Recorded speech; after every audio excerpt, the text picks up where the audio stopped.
Is c5 possible here? c5. All right. I also have some f4 cd, queen h3, also tempting. But yeah, I will push d3 also. You know, it's important to open this bishop yeah, on of b6. course, yeah. I'm fed up with this bishop on b6. Yeah. Besides, you guys told me about all these queen h6, e6 ideas. Do I have queen h6 now? Yeah, let's go. Let's go. So let's take on d4 maybe, Hari? no, Take yeah, and then then e6. And queen f6, you've got bishop e5. Bishop e5. Yeah. These are all your ideas, guys. I'm doing copycat here. And what happens after bishop c7? Well, I mean, I hope that, okay, it cannot be that you survive this. Bishop h2? Yeah, I see it's not over yet. So wait, e7 is bishop h2. This is completely crazy. He goes for queen g5 check. So at least the bishop on d3 is not hanging in those lines. Queen g5, king h1 is bishop g6 the idea now. Yeah. And rook g1, bishop d3. Queen g1, queen g1, queen g1. Oh yeah, that's queen g1, of course. Yeah, now that there is no connection between the rooks. Here he could go for queen e3.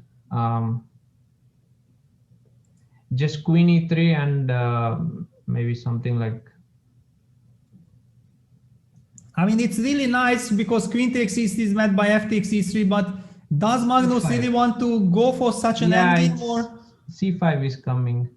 Yeah, c5 coming. I feel like, you know, in this state of mind when he knows that he needs to, but on the other hand, what else he can do? Queen c3 runs into bishop a5.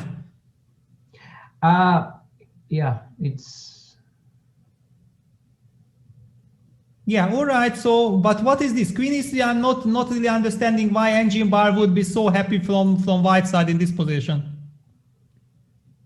Queen e2. Goes for queen e2. Queen e2, wonderful. Nice. What is the point after bishop d4? Why is it so wonderful? Rook g1 and bishop c2. Yeah, rook g1 and then bishop c2. And if queen h5, anyways bishop c2 or what? Yes, yes. Yeah. So if queen f5, that's bishop c2 using the pin, and after queen h5, which is on the board, bishop c2 putting pressure on the g6, and if black just sidesteps with the king to h7? Well, we have all kinds of, even rook g4 comes with a tempo, then rook g1, and it looks very, very scary. I mean, all these pieces there stuck on the h file, and the You can start with rook ad1 first to start. I can even start with rook. Okay, rook g4. No, rook g4 is good because then you take this tempo and then rook ag1. You should. And then east coming at some point. It's very scary. Yeah. No, this is not good. Yeah, just queen h5. I mean, bishop c2. Magnus still a little bit more than 5 minutes on the clock. Maybe Peter, after bishop c2, could there be a defense like rook a6? Yeah, rook a6 should be the move. Yeah, but okay, somewhere something will happen. So after bishop c2, immediately rook a6 or? Yeah, rook g4. Let's go. Yeah, rook g4. I'm gonna double and then play rook g5, kicking the queen away from h5. I think that will. Also, you have f4, f5 at some point, so it will. Exactly. It will be not so good. I mean, basically after bishop c2, black will need some incredible move. I mean, maybe a3. Let's check a3. It looks a bit. e3. Wow, you have very good nerves. No, it's not my game. Still, you know? It's not my game, so I don't care. Wow. Okay, let's see the direct line with rook g4. Rook g4, yeah. So I don't know if a takes b2, yeah. Let's go rook g1. Okay, it's mate pro. It's probably checkmate or what after c5? c5 here. Wow. I mean, this is. Just rook g5 and it's over. Yeah.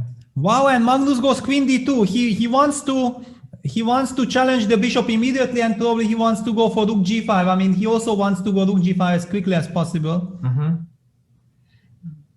And bishop takes e5 runs into rook g5 as well. Yeah. So is he gonna play c5 here. Would be the logical move, no? To go I don't c5. see anything else actually. Yeah, all right, so rook g5. Maybe f4 you can include.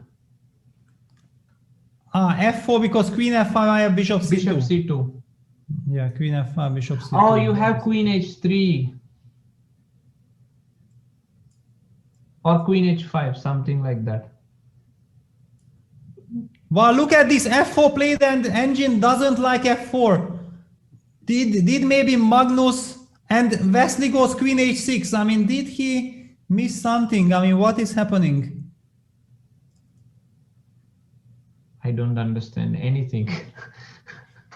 Yeah. So f4 was attacking the queen. It was also threatening f5. Queen h6 just felt like such a normal move to make because you stop f5, you're pinning the queen on d2, and we see the engine bar stabilizes and says the advantage is shifted to black. But what is the move after f4? It's better for black already, yeah? Yeah, he played queen h6 and it says it's slightly better for black. Yeah, this a3 move is quite annoying. I mean, it's so if bishop c2, what does? Yeah, besides the problem is that with the queen on d2 now you are in this unpleasant pin, yeah? So bishop c2 doesn't threaten anything. I might be able to move my king. I mean, it's certainly black has definitely improved a lot, yeah? So what to do? Yeah, rook g5 played now by Magnus. But I mean, even there, when you push f5, I will take bishop f5 and the queen is trapped, yeah? So I might... No, but it's... yeah, if you move the king, yes. Yeah, if I move the king, then... And we're getting a big update that right now, if black goes f6, big advantage to black. No, wow. f6 is difficult. But then actually, it's the typical move that once you spot it, you realize how strong it is, yeah? Because everything falls into its place. But do you have the mindset? Because you always think about moving the king away. And as I pointed out, you know, the first thing that comes to mind and f6 on the board. Oh, excellent. And played with such speed. Wow. Wesley in just absolute top form. We keep speaking about stamina and energy. Nice. I mean, he's played as many games and he's just still blitzing out these moves, which look so critical. Brilliant play by Wesley there. And what does this mean? F6. No, now black is definitely like, I mean, no risk at all. Just king h8 and black's king is very safe. And Wesley needs just a draw in this game to finish the match. So what happens after queen d5? You simply go king h8 anyway. Yeah, I think so. Yeah. Yeah, you just go and okay, now suddenly black has the wonderful coordination. Bishop on h2, king on h1, everything is really misplaced. Yes. I mean, just one thing that maybe Magnus, let me just show, because I fell into this, that after rook g5, my first instinct was, okay, let me go king h7. And after f5, I have this bishop f5 trick, but actually it runs into rook h5 because the bishop protects the rook. And after rook g8 check, rook g8 is not even a check. No, I think you meant bishop e4 check. Yeah, this was the line that I calculated. King Magnus g1. just throwing his hands in the air. He knows he's messed it up big time, Peter. Yeah, definitely. I mean, okay, here suddenly everything is perfect for black. I mean, he's low on time also. Yeah. And Wesley looking sideways at the camera, perhaps just seeing Magnus's expression, you can tell a golden opportunity. And I think it just comes to these moments, you know, where he missed this sacrifice, goes queen d2, the lines that you and Hari were pointing out, the direct lines.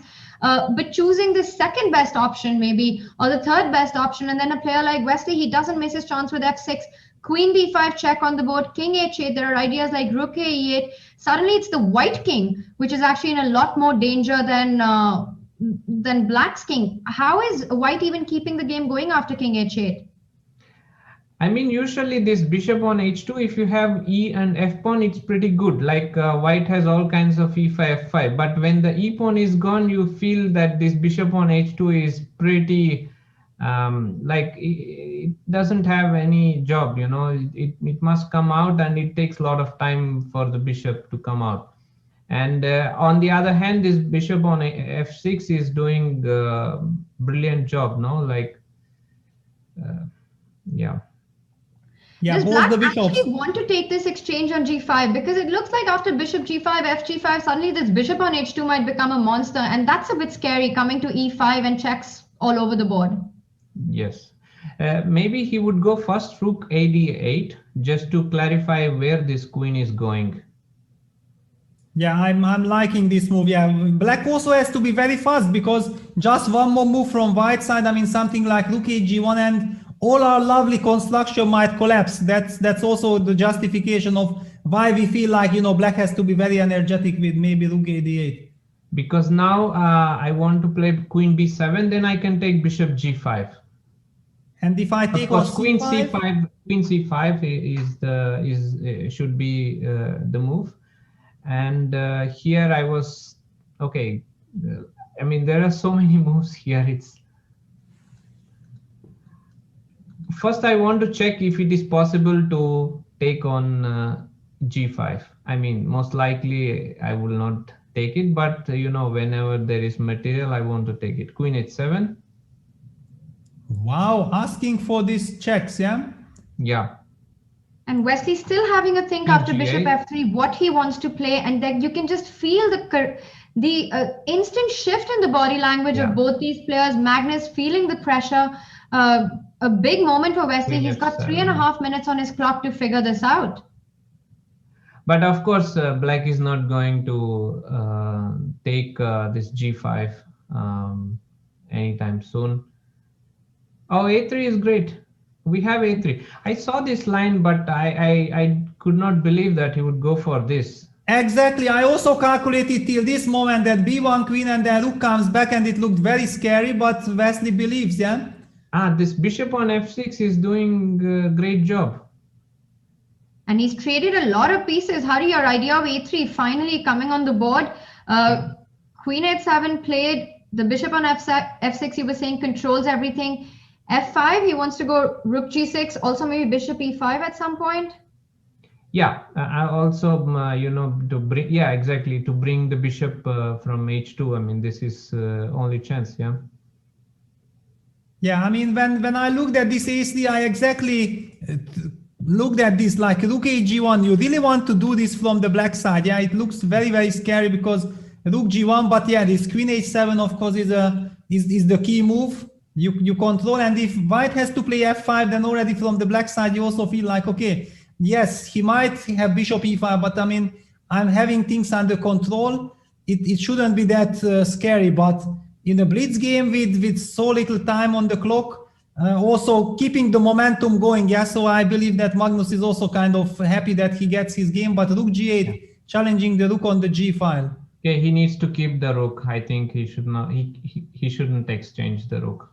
Yeah, Wesley's idea is pretty clear. He's just offering trade after trade, and can he insist with the move rook e8 now? Yeah, he's going to. He's going to.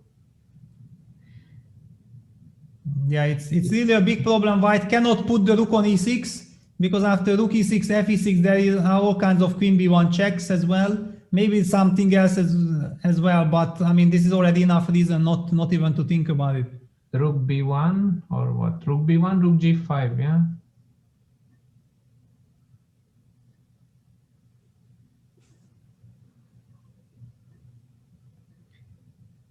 Yeah, rook a8. So what to do? Rook b1, yeah, was your... Rook e6 is not, I mean, rook e6 would be nice, but rook e6, fe6, queen b1 or something else would be, yeah, probably rook e6, fe6, queen b1 is enough. Yeah, exactly, because bishop d1, you have rook d8, rook yeah? d8, yeah. Just very quickly to illustrate that, yeah, this is the check that hurts white, bishop d1, then rook d8. Queen h5 check still continues, but probably I can go back.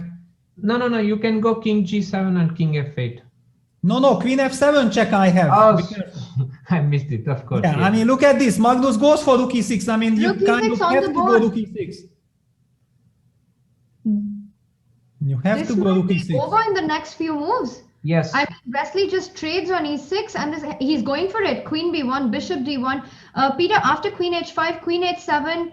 Is that it then? We have queen e6 on the board, Tanya. Yeah, queen e6 played. And now but, queen queen e7 e6 runs into everything. I mean, this is terrible because now all these queen c1 checks and white king is terribly weak. I think pretty soon the cat is going to come. Oh my God. Yeah. Besides, maybe he can even maybe just force a draw with some repetition. I mean, queen, but what kind of repetition? Queen g5, queen d5 still. No, queen d5, rook d8. I mean, queen g5 might just win. Queen g5 wins. Queen g5. Yeah, He's it just wins. played it. Yeah. Queen g5. So if you go bishop f3, there's queen c1, queen e4. Do you go? What's the move after queen e4? Do you go h3? Queen d4 now. Queen d2. Sorry, queen d2. Yeah. Yeah, queen d2 just entering. Yeah, because queen f3, queen e1 check and mate. And if bishop goes somewhere, queen f2 is possible. Well, also queen c1 is possible. Everything is possible. Yeah, bishop g4. h3 is possible as well now. He's going to take queen f2, I think. Yeah, I mean, of course, yeah, h3 terrible mistake because then bishop g3 and suddenly white gets some stronghold. Yeah, eliminate this pawn on f2. But also black can play queen d4. Will we see a repetition of moves? Yeah, it's quite possible. Yeah. It could easily happen, yeah. Yes, absolutely. No, Magnus doesn't. And for some reason, Wesley shaking his head. He missed f3 probably, but okay, it doesn't change much. Yeah, I mean, basically, Wesley is not trying to win. He just wants to win the match because that's so much more valuable.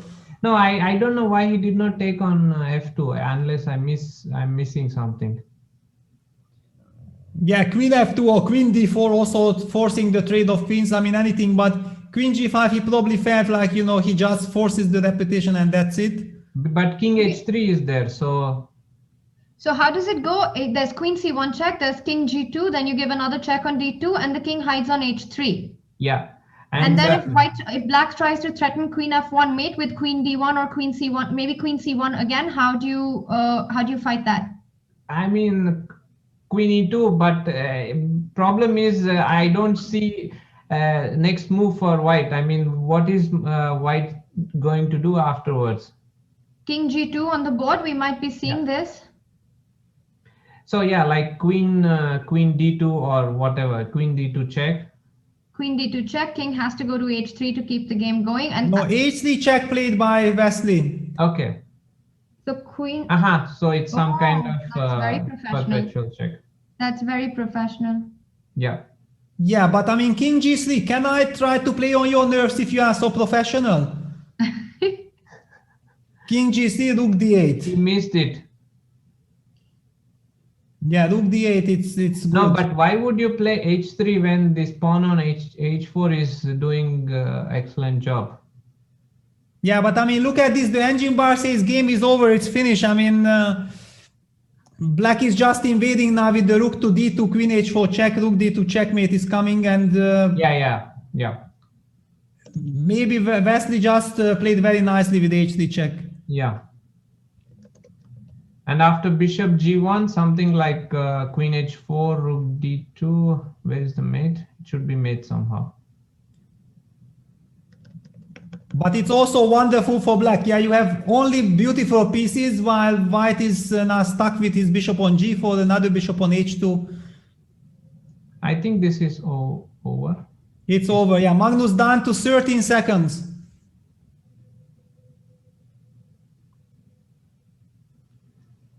Bishop h3. So bishop g4, he would go queen h6. But he had queen h4 and rook d2. No? Queen h4, rook d2. Yeah, exactly. But I mean, we see that Wesley just doesn't care. It's repetition is enough. And queen h4 still, no? Yeah, queen h4, king g2, rook d2, rook d1. Rook d2, rook d1, draw. Because you can't go to e2. That's it. Yeah. That's it. It's going to be a draw now. Yes. Wesley So is the winner of the Opera Euro Rapid. He does it for the second time, and you see him with his fist pump just celebrating on this over there. What a brilliant performance and absolutely well deserved. What a match this has been. Wesley, make sure that he doesn't take it. Champion of the Opera Euro Rapid, Wesley So. Huge congratulations, Wesley. Yeah, hi, Kaya, hi. So yeah, just very happy. Well, first of all, I'd like to apologize to Magnus for celebrating on camera, but I think that's okay, Wesley. Wesley, this is the second Meltwater Champions Chess Tour event you're winning. Second time you're beating Magnus Carlsen in the final. What does this one mean compared to the Skilling Open? Yeah, it's big. It's big. It's totally unexpected. To beat Magnus in any match is a huge honor, and it's a real pleasure to do so because just playing him already gives you a lot of experience and a lot of honor and stuff, and to beat him twice in a match is just unheard of, really. And Wesley, we named you Wesley Solid simply throughout this tournament. You seem almost unbeatable. You're winning a lot of the games. What has been your tactics throughout this tournament? No, actually, I think our level of play in the finals has been very low. Really? Yeah, I mean, I checked the games briefly right after, and it seems like we're making a lot of mistakes and blunders. But I think it's been a very long tournament. Also, it's been 9 days. I had a cold earlier, so I wasn't feeling that well, but I guess the same applies to Magnus. And Wesley, what did you think was the turning point today? Was there any moment you thought you might be in trouble? Did you get nervous at any point, or were you always confident that you'd hold those games at the end and get the victory? Yeah, well, the first game was a big success, winning with the white pieces, so that was one of the turning points. Obviously, winning first game is huge because it puts pressure on your opponent. And then after that, all I need to do is try to hold with the black pieces, which is far from easy. But the first game was definitely a critical turning point. I think Magnus messed up the opening. But the second game, he was putting me in under some pressure thanks to his bishop pair. I think he had some chances, but he wasn't really able to break through. And in the third game, maybe I should have just made a quick draw with white. But I thought if I made a quick draw with white, I'll run into problems with black. So I thought I want to put pressure with white, but I could have easily lost the third game, and that would have been disastrous. And in the last game, I think I had a very bad position at some point. I mean, I analyzed this line before the tournament, but I couldn't exactly remember where my analysis ended. Probably Magnus' preparation was just better also. I think I was in a bad situation at some point. But he probably missed this f6 later on. And what was your routine like? Because you absolutely looked super calm and very well prepared. Yeah, well, the game starts at 10, so I wake up at 8 or 7:30. Then I just I don't do so much chess work in the last days. I'll just read my book, try to relax, and right after the game, I'll watch some TV show or movie. Or read books, and then try to sleep 10 to 11 hours a night. I think because I did some opening preparation before the tournament, but I think during the tournament it's much more important to relax and rest and get your mind off chess, which takes off pressure. Yeah, also like right before the tournament, I took some time not doing any chess work, and I think that helped a lot. Made me hungry for playing. Sounds like a perfect tactics. And Wesley, I'm very curious because it's been a long time since we had over-the-board chess. You have been so fantastic in this online rapid format. You're number 9, I think, on the world ranking list in classical over-the-board chess. And what should we expect from you when the over-the-board resumes? Yeah, actually, I'm very excited to play over-the-board once again. I haven't played in over a year. I think my next tournament will be in Norway, so I'm really excited for that. I'm very nervous on how I'll do. I mean, this tournament I was also very nervous, but things went out very well. So I'm just I don't know. It's hard to say exactly. Sometimes I'm very disciplined, and sometimes I work long hours before tournament. But sometimes I'm also very lazy. So I think if I prepare like a month in advance of an over-the-board tournament, then hopefully things will go well. And And I know you're a very humble guy and a very hardworking guy, Wesley, but we keep talking about you are now. I mean, you definitely are one of the very best chess players in the world. Currently, maybe the very best ones. Then do you expect now to sort of jump up on the ranking lists and you know, be the winner of many big tournaments in the future as well? No, first of all, Rapid is very different from classical and blitz. Rapid is my favorite time control because it's a mix of blitz and classical. So yeah, I seem to have this time control 15 plus 10 in pretty good shape because I'm generally ahead in the clock.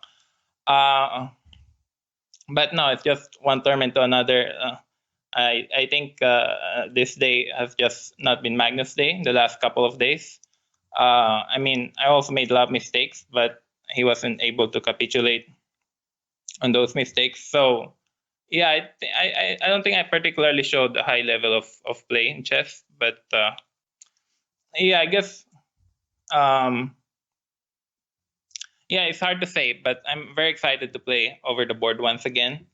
And yeah, right after the pandemic hit last year, I was very badly motivated. I wasn't working on chess, but now thanks to the Magnus Chess Tour and the Champions Chess Tour, it gives players hope and gives them motivation to study.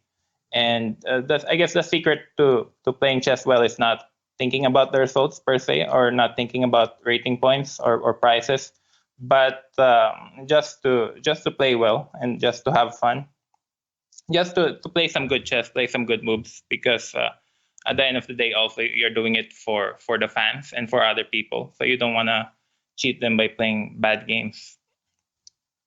Is that something you're very aware of when you play, Wesley, the fans? Because your play this tournament's been super exciting.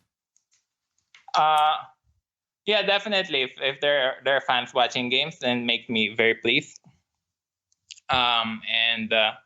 Yeah, same time, big shout out to all the Filipino fans out there who watch my chess, and also to the St. Louis Chess Club, the Rex and Jeannie Singfield. For sure, they follow chess. But at the end of the day, I just want to be able to play some good chess and not make any mistakes. And I remember 4 or 5 years ago, that was my goal in every game that I play. But then I lost motivation and stuff. So yeah, hopefully we'll get back to the point where hopefully I can avoid playing some bad games. I mean, in the last few years, I've had many bad games, and some of them are quite embarrassing. So I use them as motivation to work harder. Well, it seems to be working, Wesley. We're so excited to hear that you found back your motivation and giving us so much entertainment in the Meltwater Champions Chess Tour. And I'm wondering, it's Valentine's Day. I know that's a big day in America. How will you celebrate the victory today? Well, my family is here at home, so we'll have a nice lunch and everything. We'll watch a movie later. We'll have, I mean, it's very early here in Minnesota. And then we'll try to relax and get my mind off chess. And we'll get flowers and sausages later for lunch. Sounds good. But, do you already know what movie you're watching? Yeah. Which one? Yes, we're actually. Well, I'm into this series, the Godzilla series. So it's quite embarrassing. So there's a new movie next year, Godzilla versus King Kong. So it's quite ridiculous. But I've seen 2014. I've seen the 2019 movie, and later we'll watch King Kong from the 2017 edition. Fantastic. I think that sounds like a great way to celebrate, Wesley. I hope you have a best possible day and enjoy this. And we're so happy to see you back in the next Meltwater Champions Chess Tour. What will you do now before the next one starts in? Well, it's going to be about a month. I'll forget about chess now for the time.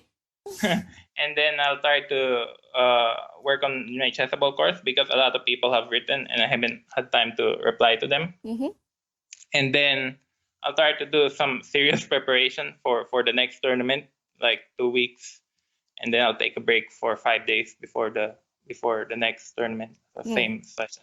But again, finally, I'd like to apologize to Magnus for Yeah, ruining the Valentine's Day. His birthday and Valentine's Day, Wesley. Yeah, it's really unfortunate. I'd wish they make a rule where you won't have to play in your birthday. But yeah, I think today was just quite unlucky for him. Well, a well-deserved victory for you, Wesley. Thank you for joining us, and huge congratulations again. Thank you. Yeah, bravo. Well done. Congratulations.